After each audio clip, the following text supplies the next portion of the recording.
జై శ్రీకృష్ణ, ఎలా ఉన్నారు? సో ఒక చిన్న స్కిన్ కేర్ టిప్ చెప్దామనుకుంటున్నాను.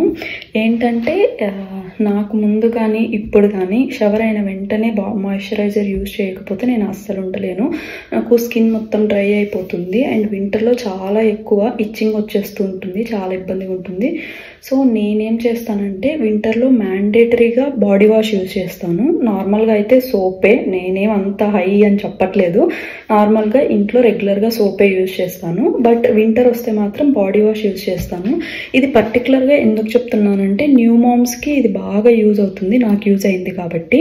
ఏంటంటే బేబీ న్యూ బార్న్ అప్పుడు మనము గంట సేపు వాష్రూమ్లో ఉండి షవర్ చేసి మాయిశ్చరైజర్స్ అప్లై చేసుకొని ఇదంతా అస్సలు కుదరదు. శ్రీత అయితే నేను కరెక్ట్గా షవర్కి వచ్చినప్పుడే ఏడ్చేది. సో 5-10 మినిట్స్లో ఫాస్ట్గా చేసుకొని వచ్చేసేయాలి.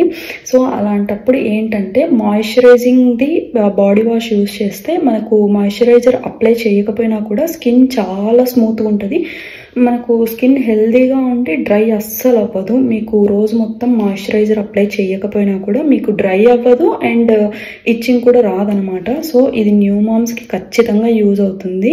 మీరు ఎప్పుడు యూజ్ చేయమని చెప్పట్లేదు, బట్ ఒక జస్ట్ 2-3 మంత్స్ మీకు టైం లేనప్పుడు better to use body wash. నేను ప్రజెంట్ అయితే ఇది యూజ్ చేస్తున్నాను. సెన్సిటివ్ స్కిన్ అనమాట ఇది. యాక్చువల్గా నేను ఆల్డీకి వెళ్ళినప్పుడు తీసుకొచ్చుకున్నాను.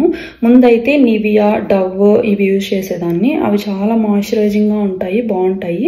ఇప్పుడు ఇది ఒకసారి ట్రై చేద్దామని చెప్పి తీసుకున్నాను. ఐ లవ్ ఇట్, నాకు చాలా బాగా నచ్చింది. So it's better to go with body wash. New మామ్స్కి, టైం లేని బిజీ మామ్స్కి ఇది నిజంగా చాలా చాలా హెల్ప్ అవుతుంది. టైం ఉన్న వాళ్ళు better to use moisturiser only. మాయిశ్చరైజర్ని కంప్లీట్గా అవాయిడ్ చేయమని నేను చెప్పట్లేదు, యూజ్ చేస్తే బెటర్. బట్ టైం లేనప్పుడు you can go with that body wash అనమాట. సో అది matter. Thank you so much. Bye bye.